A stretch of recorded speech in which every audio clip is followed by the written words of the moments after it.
Hello friends, এখন চলে আসলাম তোমাদেরকে দেখাতে আমার ছেলের পুজোর কি কি কেনাকাটা হয়েছে। শরীরটা যেহেতু আমাদের কারোরই ভালো ছিল না, আমারও ভালো ছিল না, আমার ছেলেরও ভালো ছিল না, তাই জন্য খুব অল্পর মধ্যে দিয়েই ওর কেনাকাটাটা করা হয়েছে। তো তোমরা এখন সেই ব্লগটা দেখতে থাকো। এই যে দুটো ব্যাগ নিয়ে চলে এসেছি। তো প্রথমে এই ব্যাগটা থেকে দেখি কি বেরোয়।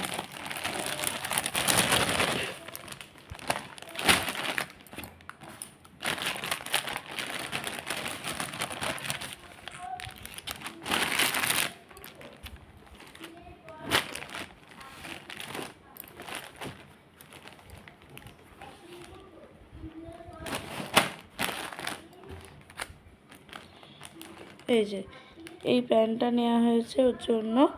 তো বেল্ট ছাড়া পরতে খুবই পছন্দ করে, তো এই জন্য ওর কোমরে মানে গার্ডার আছে, সেই জন্য এই রকম প্যান্টটা নেওয়া হয়েছে। ও বেল্ট পরতেই চায় না, বেল্ট পরলে নাকি ওর টাইট লাগে। তো এই যে প্যান্টটা, এই যে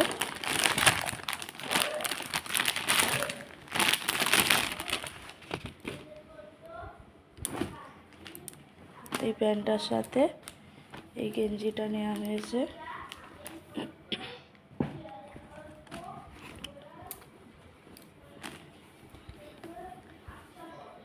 তো দেখে বলবে তোমরা কেমন লাগছে এই প্যান্টটার সাথে এই গেঞ্জিটা।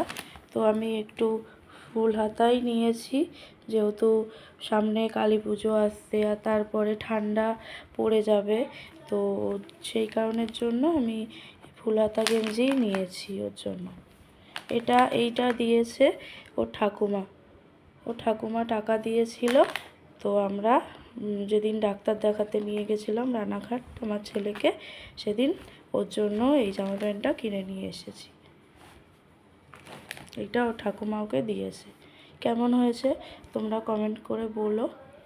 আর এটা থেকে দেখি কী বেরোয়।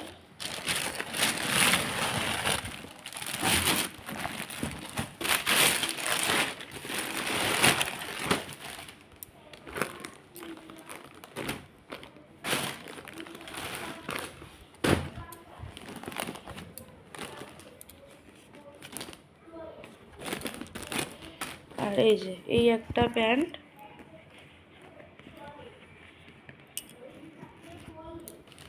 এইটার বেল্ট আছে। এই প্যান্টটা কেমন লাগছে বলো। এটা পেছনটা। আর এই প্যান্টটার সাথে এই শার্টটা নেওয়া হয়েছে। এটা কেমন লাগছে বলো। এটা দিয়েছে আমার মা, মানে আমার ছেলের দিদা। ও দিদা ওকে যখন আমরা নবদ্বীপ গিয়েছিলাম অনেক দিন আগে বেড়াতে, তো তখন মা ওকে এটা কিনে দিয়েছে। তো এটাই হলো আমার ছেলের পুজোর শপিং বলতে পারো বন্ধুরা। তো তোমরা কমেন্ট করে বলো কেমন হয়েছে।